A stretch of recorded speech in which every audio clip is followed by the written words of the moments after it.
Pai nosso que estás nos céus, bondoso Pai, que o Teu Santo Espírito nos ajude, Senhor, a entender a Tua palavra. Amém. A importância do assunto, Senhor, em Cristo Jesus. Amém. Amém. Amém.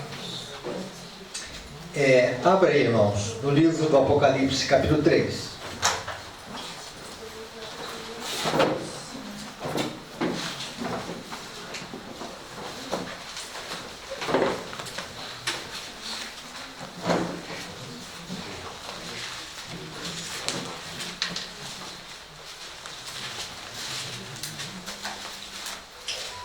Esse folhear da palavra é um barulho santo que os anjos apreciam. Então, quando eu sei no sábado pela manhã na igreja, vou numa reunião que a gente está estudando a Bíblia, que é ao folhear da palavra, eu fico olhando que o céu se alegra. Nós vamos estudar o contexto do santuário na sexta igreja, a igreja em Filadélfia, no verso 7. Ao anjo da igreja em Filadélfia escreve: estas coisas diz o santo, o verdadeiro, aquele que tem a chave de Davi, que abre e ninguém fechará, e quem fecha e ninguém abrirá. Conheço as tuas obras.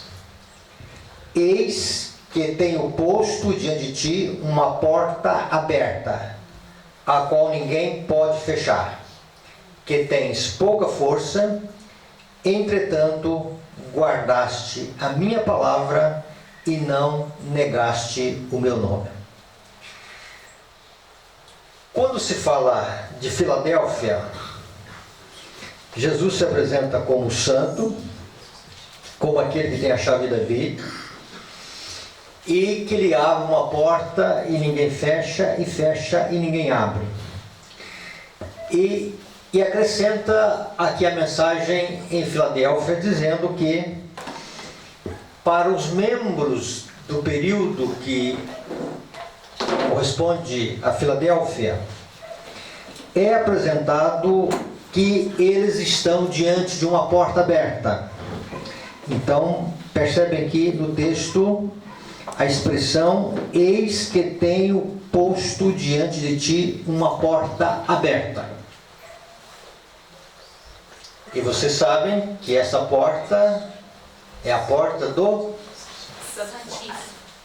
santuário, de uma forma bem específica, do Santíssimo. Então, vamos mentalizar o período ali do movimento em torno de 1844. Podemos chamar o movimento adventista, o movimento milerita, em que eles se depararam com uma porta diante deles. Para cada igreja tem uma promessa. Então nós vamos então agora na promessa, depois a gente volta nos demais versos. A promessa se encontra no verso 12. Ao vencedor faloei coluna no santuário do meu Deus. Então, há uma carta apresentando a porta do Santíssimo aberta, e há uma promessa dizendo que Deus fará, vamos dizer assim, algumas coisas em relação aos seus filhos, naquilo que é chamado aqui santuário do meu Deus. E aí vejam bem, e daí jamais sairá. É bom a gente prestar bastante atenção nos detalhes da palavra de Deus. Essa expressão, daí jamais sairá, significa uma presença permanente. Tá? Significa uma presença permanente. Vocês podem abrir. Pode chegar. Vocês podem ver, deixa aberto aí, mas vamos lá em Apocalipse 7, o mesmo conceito aparece, tá? Esse mesmo conceito aparece em Apocalipse 7, tá? Quando nós olhamos ali uma visão da grande multidão, e a grande multidão ali no capítulo 7 é apresentada diante do trono. E aí vejam bem, no verso 15, onde nós encontramos razão, quer dizer, o motivo, a causa, porque se acham diante do trono de Deus e o servem de dia e de noite no seu santuário. Então faça uma conexão entre a promessa que Deus vai fazer dos seus filhos no futuro, tá? Coluna no santuário, e diz que daí jamais sairão. E nós encontramos a visão da grande multidão, que eles estão diante do trono e eles servem a Deus de dia e de noite no seu santuário. Existe uma visão registrada no livro Primeiros Escritos. E ali ontem o Daniel citou um texto que refere a essa visão, quando fala que nós devemos colocar o nosso eu, a propriedade e tudo mais no altar de Deus. Ele fala que a irmã White, ela teve uma visão e ela ouviu ali os anjos cantando, e ela, vamos dizer assim, ela cantou junto com os anjos e experimenta em seu ser um regozijo indizível, ou seja, não existe condições de descrever o regozijo deste cântico, dessa alegria de estar na presença de Deus. E ali está escrito que o remanescente que vai passar pelo campo da prova vão estar na presença de Deus para sempre. Amém. E aí eu pensei sempre que no céu eu teria uma extensão do meu pedacinho de terra, e da minha hortinha, e dos meus pezinhos de fruta sem bicho. E aí eu descobri que se eu estiver entre os vivos, a minha maior alegria, eu não vou querer sair da presença de Deus. Naquilo que Jesus vai dizer para Maria Madalena, tá? Que ela escolheu a boa parte e que jamais será tirada, ela escolheu estar aos pés de Jesus. Maria é sempre vista nos evangelhos nos pés de Jesus, na morte do irmão, na ressurreição, e ali quando Marta está atribulada, e Jesus diz, ela escolheu a boa parte, e a boa parte não será tirada. Amém. E o que eu creio, Maria Madalena vai estar na presença de Deus. Então veja bem, dentro dessa visão, irmãos, coluna no santuário, vamos só entender algumas coisas aqui. Gálatas 2:9, Gálatas 2:9, tá? Quando nós encontramos Gálatas 2:9, ali Paulo fala de colunas.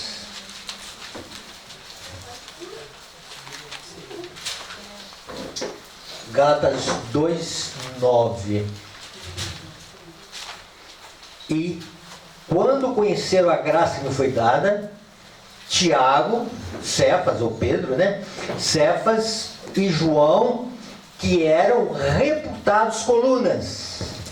Então, o conceito de colunas são baluartes, são referências, são colocados em destaque.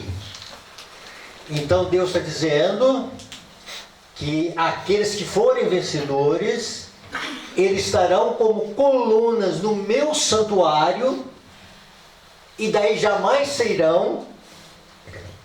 Eles estarão em posição de destaque. Quando nós olhamos Apocalipse capítulo 21, ali fala dos reis. Então Apocalipse está falando da Nova Jerusalém, e aí vejam bem, verso 24, no finalzinho diz assim: os reis da terra. Quem são os reis da terra aqui? Hein? 144 mil, tá? Eles serão reis e sacerdotes, estarão perpetuamente servindo a Deus no seu santuário, de dia e de noite, daí jamais sairão. E aí vejam bem, e o verso 26, e lhe trarão a glória e a honra das nações. Então eles mostrarão para as nações, para os remidos, nações aqui são remidos, tá?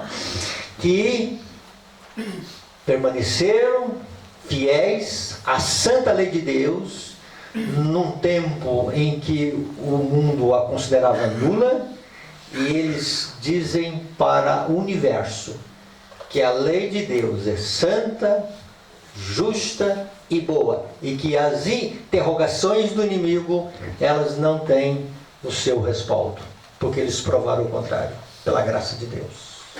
Amém. Dentro dessa visão, irmãos, nós vamos voltar agora a Filadélfia, tá? Vamos voltar então a Filadélfia. Quando nós encontramos Filadélfia, ali está a promessa, mas ainda a promessa não para somente nas colunas. Filadélfia apresenta para nós também um conceito mais elevado. E aí diz que no capítulo 3, voltando ao verso agora, ao verso 12, além de eles serem colunas no santuário, veja bem, olha o que Deus promete: gravarei também sobre ele o nome do meu Deus, o nome da cidade do meu Deus, a Nova Jerusalém, que desce do céu, vinda da parte do meu Deus, e o meu santo nome. Então, três coisas: o nome de Deus, Deus vai gravar o nome dele. Veja bem, o nome da cidade santa, a Nova Jerusalém, e aí diz que também gravará o novo nome de Jesus. Tá? Vamos agora avançar um pouquinho mais na visão de Filadélfia. Quando nós olhamos Filadélfia, no verso 9, eis que farei que alguns dos que são da sinagoga de Satanás, algumas coisas se cumpriram parcialmente no tempo de Filadélfia. Algumas coisas, só um pouquinho aqui, irmãos, deu um pane aqui que eu não consigo entender do nada, tá? Será que eu tocava ali? Acho que não. Tá ligado? Tá ligado. Senão cairia lá. Ok. Passa esse microfone dele, tá? Tá tranquilo, dá pra ouvir. Tá. Opa, é um mau contato aqui. Ok, tá? Obrigado pela paciência. Vejam bem, irmãos. Dentro dessa visão, irmãos, algumas coisas, elas aconteceram parcialmente em Filadélfia. Depois nós vamos ver que elas não se cumpriram em Filadélfia, tá? Eis que farei alguns do que são da sinagoga de Satanás, desses que a si mesmos se declaram judeus, e não são. Então, em primeiro lugar, colocam aqui em evidência aqueles que rejeitaram a mensagem de Deus. a primeira mensagem angélica. E rejeitando a mensagem angélica, começaram a cair espiritualmente. Esse é o contexto aqui, mas tem um sentido mais elevado. Daqueles que a si mesmos declaram judeus e não são, mas mentem. Agora, existe aqui alguma coisa que Deus está referindo a eles que não se cumpriram dentro do contexto de Filadélfia. Vejam aqui que eis que os farei vir e prostrar-se-á aos teus pés e conhecer que eu te amei.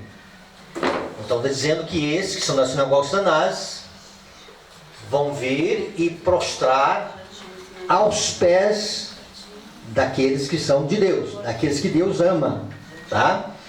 E aí vejam bem, porque guardaste a palavra da minha perseverança, também eu te guardarei na hora da provação que há de vir sobre o mundo inteiro, para experimentar os que habitam sobre a terra. Então Filadélfia, ela não experimentou esta hora da prova que virá sobre o mundo inteiro. Por quê? Primeiro eles tinham que entrar no Santíssimo, teriam que ter a visão do Santíssimo. Na visão do Santíssimo teria que ter a visão da Santa Lei de Deus em permanência, e na visão da Santa Lei de Deus teriam que ver a questão do sábado. Então ainda o sábado não era uma prova para eles. Agora nós vamos ver como Deus cumpre as suas promessas, tá? Em relação a Filadélfia. Aqui, né, velho? Desse grandão. Aí. Tá. Aí pra voltar no pequenininho. Isso. Isso aqui é uma visão, tá? A primeira visão é registrada do dom profético. Ela teve uma visão, mas ainda ela não era do dom profético, tá? Uma visão que ela está lutando com Deus em oração, está angustiada, e ela tem uma visão de um templo. E depois ela tem uma visão que ela sobe até uma escada, ela sobe de uma escada e chega até aonde Jesus está. Diz assim, os 144 mil estavam todos selados e perfeitamente unidos. Em sua testa estava escrito, Deus, Nova Jerusalém, e tinha uma estrela gloriosa que continha o novo nome de Jesus. Algumas coisas não entram na cabeça da igreja. Quer ver uma das coisas que não entra? Sempre quando se fala dessa promessa aqui, se pensa em alguma coisa simbólico. Ah, não, isso tudo vai ser simbólico. Isso aqui é literal, irmãos. Tá? Se você e eu estivermos no momento final entre os justos vivos, que são 144 mil, nós vamos estar na nossa testa escrito literalmente Deus, Nova Jerusalém e uma estrela gloriosa com o novo nome de Jesus. Mas nós não vamos ver, né, pastor? Hein? Mas a gente não vai ver, né? Hein? Só que nós não vamos poder ver esse nome. Se é literal, Literal, irmão. Você vai olhar na testa dos 144 mil e você vai ver isto. Ah, Tá? mas depois que foi trasladado? Isto é já na glorificação. Então, dentro da visão que ela tem nos primeiros escritos, ela mostra o povo de Deus já glorificado. Tá? Há uma ênfase mostrando na primeira visão a questão dos justos vivos. Tá? Então ela dá uma ênfase na questão dos justos vivos. Então, se você ler primeiros escritos, você vai ver essa visão e você vai sentir que ela descreve coisas literais. Tá? Ela fala do Monte Sião, ela fala da Cidade Santa, ela fala dos 144 mil. Tá? Então vejam bem, por causa do nosso estado feliz e santo, os ímpios enraiveceram-se e arremeteram violentamente para lançar mão de nós, a fim de lançar-nos à prisão. É o que dá a entender que vai sobrar só 144 mil. Quando estendemos a mão em nome do Senhor e eles caíram inermes ao chão. Foi então que a sinagoga de Satanás, Na Filadélfia. Filadélfia, conheceu que Deus, tá? Conheceu o DRM. Em O microfone também acabou. Não, aí já é Tá. outra coisa lá, pastor. Aqui foi desligar lá um aparelho que tá. É isso. Ok. Agora já voltou. Tá, ok? Não, aí não foi defeito daí não, pastor, agora. Agora foi o coisa Daniel. Pica da energia. Ok? Ah lá, voltou. Voltou. Tá, então veja bem. Foi então que a sinagoga de Satanás conheceu que Deus nos havia amado a nós, que lavávamos os pés uns aos outros e saudávamos aos irmãos com o ósculo santo e adoraram a nossos pés. Não significa que eles vão aceitar a adoração, tá? Mas é o cumprimento de Filadélfia, da promessa ou das promessas que Deus faz em relação a Filadélfia e que não se cumpre em Filadélfia, tá? Deus vão entender? Sim. Deu esse panezinho aí, tá? Pastor, mas esse finalzinho aqui ainda é antes da volta de Jesus, não é isso? Isso, antes da volta de Jesus. Aliás, Jesus já está voltando, Sim. tá? Isso aqui já é, a sétima praga já foi derramada, e aí é o seguinte, a volta de Cristo demora alguns dias, tá? Eles já sabem o dia e a hora da volta de Cristo, e aí vejam bem, é o último ataque dos inimigos de Deus para um povo já glorificado. E aí veja bem, neste momento os ímpios dizem, olha, Deus está com eles. Olha, pastor, vai sobrar a vida, hein? Ok. Então é o seguinte, irmãos. Então essa é a visão que nós temos. A outra coisa que nós queremos aqui retratar, dentro dessa visão de Filadélfia, e aí vejam bem, por que isso não se cumpriu em Filadélfia? Porque Jesus não voltou, tá? E eles não passaram por essa experiência final, eles não passaram pela prova final, tá? Pastor, só uma observação. Ellen White ela diz também que esses períodos nas igrejas, além de ter uma aplicação no decorrer da história, também tem uma aplicação misturada, né? Então, o que a gente também não pode entender a mensagem para a igreja de Filadélfia como se estendendo também para nós no nosso tempo? Porque aí bate, né? Sim. Então é o seguinte, então aquilo que não se cumpriu em Filadélfia vai se cumprir no período da última etapa da Igreja de Deus na Terra, Laodiceia, tá? Então vamos lá. Então esta é a visão, tá? Isso é o cenário. Então é por isso que é bom nós entendermos o que está proposto em relação a Filadélfia. Outra coisa que nós vamos ter aqui em mente, tá? Só um detalhezinho aqui. Ora, como o irmão White entendeu essa hora da provação, tá?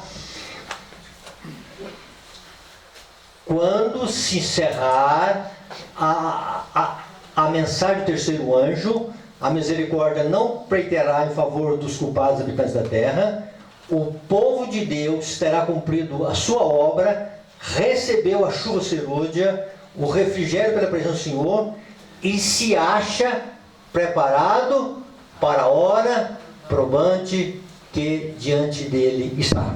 Então, quando Deus está dizendo aqui, tá, eu te guardarei da hora da provação, então está dizendo que quando vier essa prova, quando se encerrar o fechamento da porta da graça, no momento assim mais angustiante, Deus promete proteger e guardar o seu povo. Amém.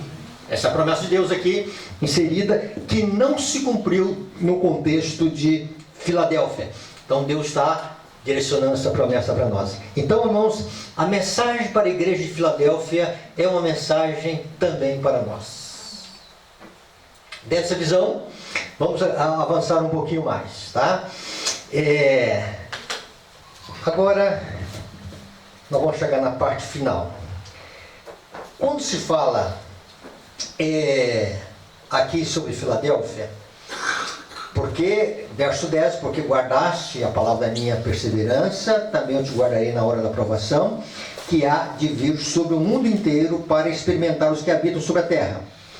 Aí no verso 11 tem uma advertência, uma ênfase. Venho sem demora, tá? Conserva o que tens, para que ninguém tome a tua coroa. Tá? Uma das coisas que a gente pode idealizar assim, conserva o que tens.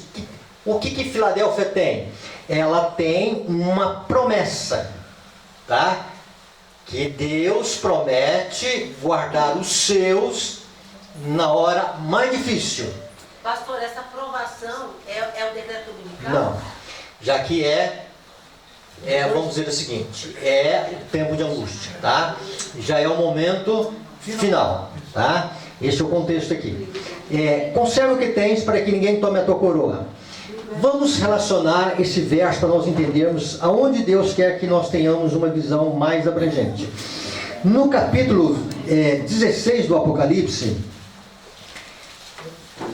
no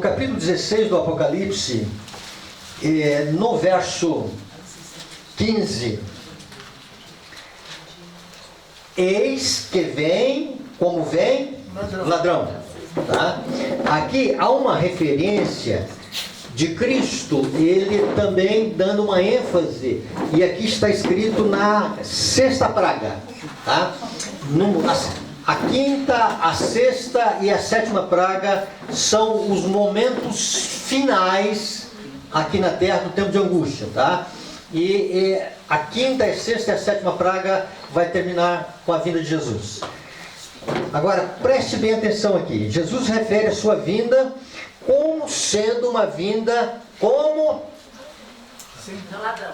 Como ladrão. Tá. Isso aqui é no momento em que antecede a volta de Cristo. Aqui a sexta praga, ela fala da retirada do povo de Babilônia, o secamento do rio Eufrates. Ela fala do espiritismo no seu ponto mais elevado, né?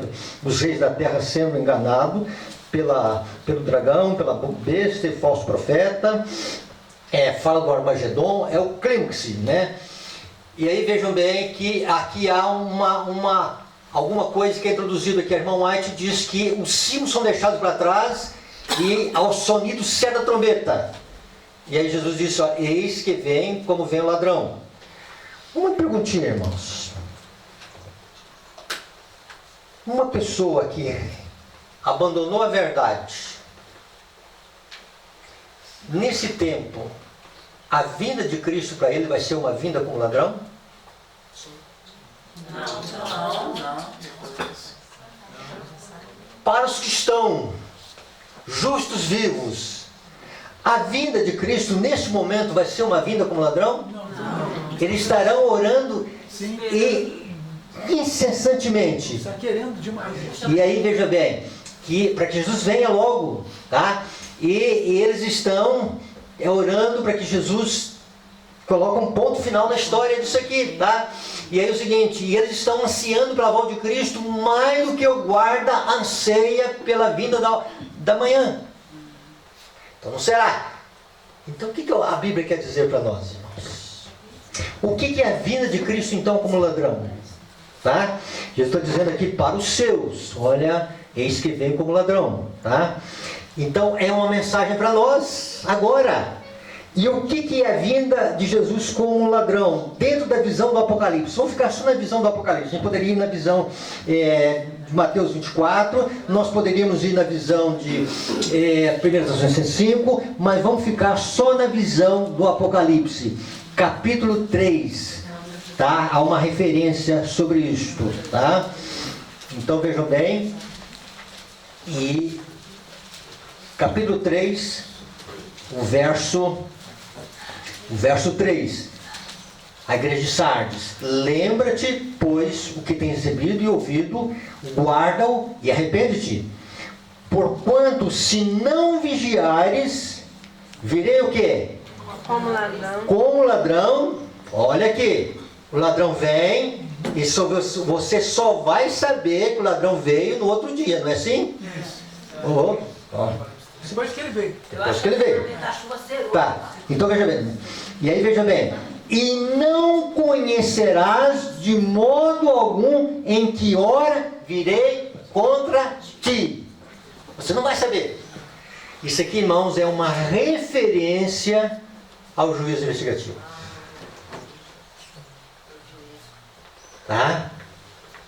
Encerramento, né? Então, não, veja bem. Quando o meu nome é passado lá, O nome da pessoa. tá? E aí Jesus vem como ladrão. E ele vem contra.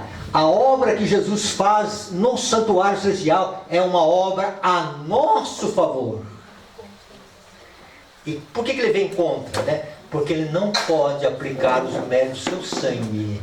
Ele não pode aplicar a sua intercessão ao nosso favor. Se nós não arrependermos e confessarmos os nossos pecados e abandonarmos os nossos pecados. Então é para ele Não. que ele vem como ladrão. Como ladrão. Aliás, de um modo geral, ele virá a todos como um modo ladrão, tá? Mas veja bem, para esses que não se arrependeram, não vigiaram, tá? Não entenderam o que Deus tinha em relação a eles, tá? Então, o perigo está em relação ao juízo investigativo. E aí Jesus disse lá em Mateus 24 que 2 senhoras estarão no campo, no moinho, uma será tomada e a outra deixada. 2 senhores, um estará no campo, aliás, dos 2 estarão no campo, um será tomado e o outro deixado. Um é tomado do seu nome livre da vida e o outro é deixado. Esse é o sentido, irmãos. Ok, vamos abranger isso aqui. A última parte. Dentro da visão ainda de Filadélfia, vamos lá. E aí, na questão ali, eis que venho como vem o ladrão em Apocalipse 16:15. E aí Jesus fala em relação à questão das vestes. Vamos voltar ao Apocalipse 16:15, tá? Ali fala na sexta praga o seguinte: eis que vem como vem o ladrão. Bem-aventurado aquele que vigia e guarda o quê? As suas vestes. As suas vestes, para que não ande nu. E não se veja sua vergonha, tá? Por quê, irmãos? No tempo de angústia, quem não estiver com as suas vestes, vai aparecer a vergonha da nudez. Vamos agora ao Apocalipse capítulo 3. Se refere à justiça de Cristo? A justiça de Cristo. Laodiceia. Aí, irmãos, agora nós temos que entender a visão de Laodiceia, tá? Laodiceia está dizendo o seguinte, capítulo 3, no verso, vamos só aqui na questão de verso do aconselhamento, verso 18. Aconselho-te que de mim compres ouro refinado pelo fogo para te enriqueceres, vestiduras brancas para te vestires, a fim de que não seja manifesta a vergonha da tua nudez. Então veja bem, essas 3 mercadorias aqui, né, o ouro, o colírio e as vestes. Vamos aqui só concentrar na questão das vestes, tá? Então veja bem, as vestes brancas, a justiça de Cristo. Então aqui é um sentido, tá, mais elevado à justiça de Cristo. Então vamos colocar a justiça de Cristo aqui em 2 níveis. No sentido de que a natureza humana de Cristo, uma natureza humana sem pecado. A perfeita obediência de Cristo, o perfeito caráter de Cristo, que é colocado ao nosso favor. Mas quando se fala de justiça de Cristo, nós temos que olhar também a divindade de Cristo. Então veja bem, na divindade de Cristo, em sua divindade, está também a perfeita exatidão da lei de Deus. E as 2 coisas se harmonizam e se completam. Então, quando se fala de comprar as vestes, irmãos, olha, se eu comprei, aquilo que eu adquiri, a mercadoria que eu adquiri, ela passa a ser o quê? Minha. Então, neste momento, irmãos, quando a igreja receber a dádiva da plenitude do Espírito Santo, significa que a igreja comprou as vestes da justiça de Cristo. Aquilo que é de Cristo, agora é nosso. Senhor, justiça nossa. Irmãos, é isso que a igreja de Deus precisa entender, irmãos. Que nós precisamos dessas vestes. São estas vestes que o povo de Deus vai no alto clamor. O povo de Deus não vai de terno assim, tá? O povo de Deus vai com veste de justiça. O povo de Deus vai atravessar o tempo de angústia com vestes de justiça que compraram, agora pertence a eles. Tá? E aí vem a ênfase, né?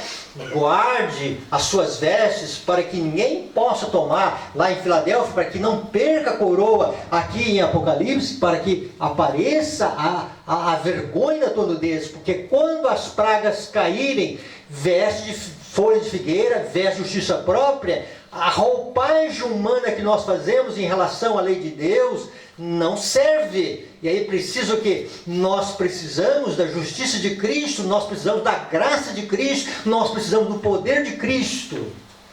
E o que a irmã White entendeu sobre essas vestes, irmãos? Pela veste oficial da parábola é representado o caráter puro e imaculado que os verdadeiros seguidores de Cristo possuirão. Foi dado à igreja se vestir de linho fino, puro e resplandecente, sem mácula, sem ruga, nem coisa semelhante. O linho fino, diz a Escritura, é a justiça dos santos. A justiça de Cristo, seu caráter imaculado, e pela fé é comunicada a todos que aceitam como seu Salvador pessoal. E aí vejam bem, lembrai-vos, porém, que todos que forem encontrados trajando a veste oficial terão vindo da grande tribulação. Tá? Se eles vieram da grande tribulação, as vestes serão as vestes do alto clamor, do tempo de angústia.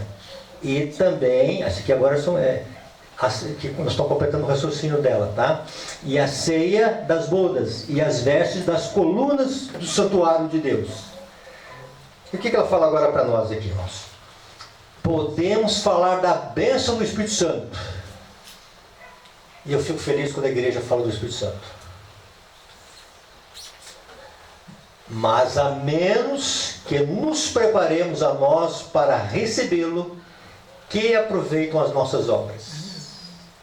Irmãos, se a vida do Jorge não é uma vida que ele tem uma obstinação, ele não tem um foco na sua mente, na sua vida, de querer que essas vestes faz parte dele, o que adianta a minha vida cristã? Nada!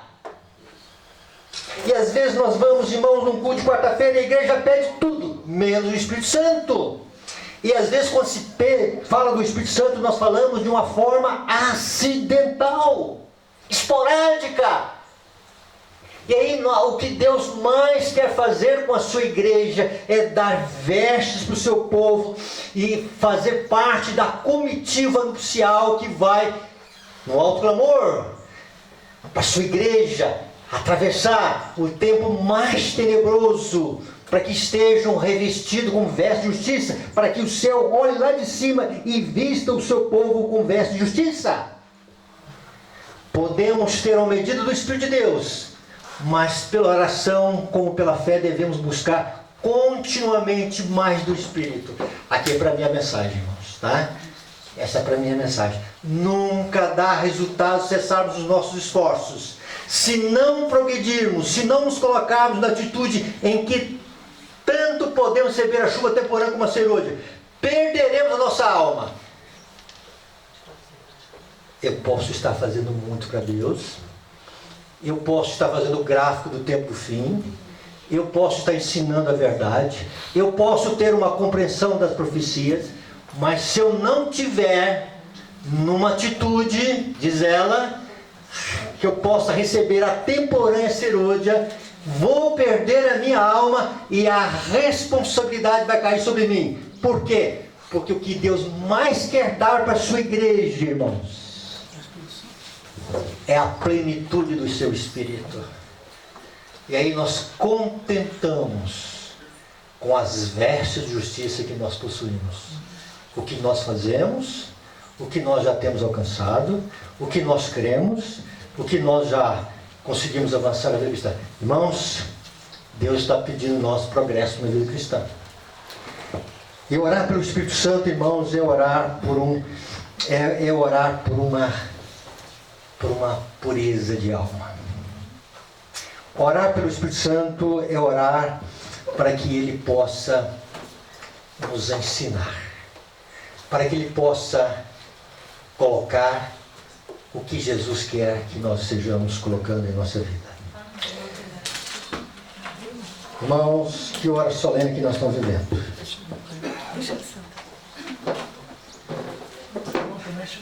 Meu irmão Tomé, estamos esperando aqui de uma forma ansiosa pelo irmão. Tem um lugar aqui para o senhor aqui. E oramos pelo irmão para que o irmão estivesse aqui. Chega aqui.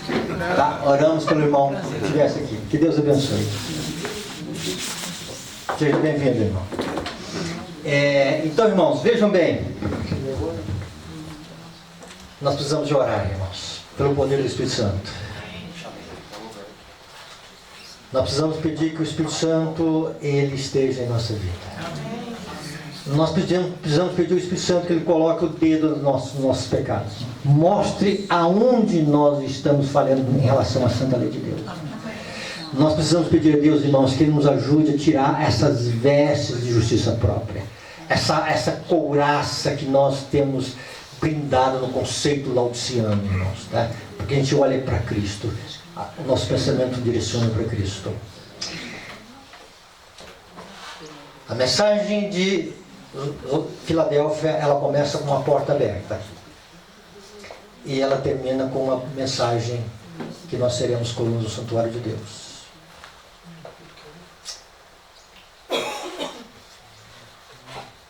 Deus está convergindo a mente do seu povo para esta porta aberta. O que tem lá dentro da porta aberta? Na visão de Laodiceia, nós temos um sumo salvador que ele está tendo ânsia de vômitos. Por uma coisa chamada mornidão. Mornidão é um estado, é uma condição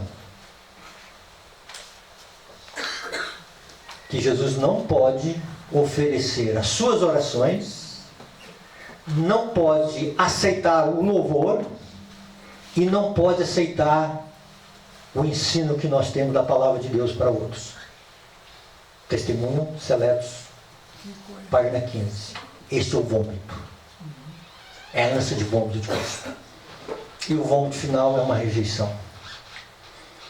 E Jesus, em todo esse tempo que Ele está no Santíssimo, na porta aberta, Ele está esperando um genuíno arrependimento da sua igreja. Vamos terminar com a visão de ontem.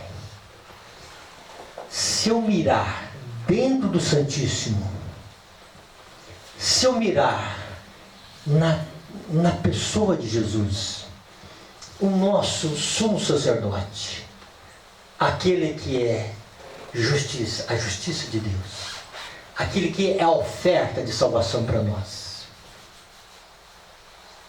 onde nós vimos que é uma geração que busca a face do Deus de Jacó. E aonde eu encontro a face do Deus de Jacó? No Santíssimo, no interior do Santíssimo. É para lá, irmãos, que Deus está convergindo o seu povo. A questão do santuário, irmãos, tem que ser uma questão mais tipológica. O povo de Deus tem que entender um pouquinho mais profundo do santuário. O povo de Deus tem que entender que é muito mais do que ter um ministério lá. Ele tem que entender alguma coisa mais elevada ainda. Que pela fé, pelos nossos pensamentos, tudo nós devemos direcionar lá para o Santíssimo, lá para o interior do Santíssimo. É para lá, irmãos, né? É para lá que Jesus só tem bênçãos para nós. E de lá virá as duas maiores bênçãos para a igreja. Tá? A expiação final, e de lá virá a chuva serôdia. Só se encontra no Santíssimo, irmãos. Tá? Só se encontra essas duas dádivas lá no Santíssimo. Então que Deus nos ajude para que nós possamos, irmãos, entender essa obra de Cristo e avançarmos. E é maravilhoso quando nós entendemos a profecia. Então, irmãos, que Deus quer que nós tenhamos essas vestes. Que Deus nos abençoe. Amém. Bondoso Pai, abençoe a cada coração aqui nesta manhã, Senhor. Amém. Pai, que essa questão dessa porta aberta, do interior do santuário, Senhor, das promessas que o Senhor faz no futuro, Senhor, é um futuro bem próximo, Senhor, de que se nós estivermos entre os vivos, estaremos como colunas do santuário, Senhor. Que o Senhor nos ajude a olhar para Cristo, Senhor. E que Teu Santo e Bom Espírito, Senhor, possa nos ajudar a entender que essa dádiva das vestes da justiça de Cristo, Senhor, perfeito caráter de Cristo, possa se manifestar em nossa vida, Senhor, mediante a dádiva da plenitude do Teu Santo Espírito, Senhor. Pai, abençoe a Tua igreja, Senhor.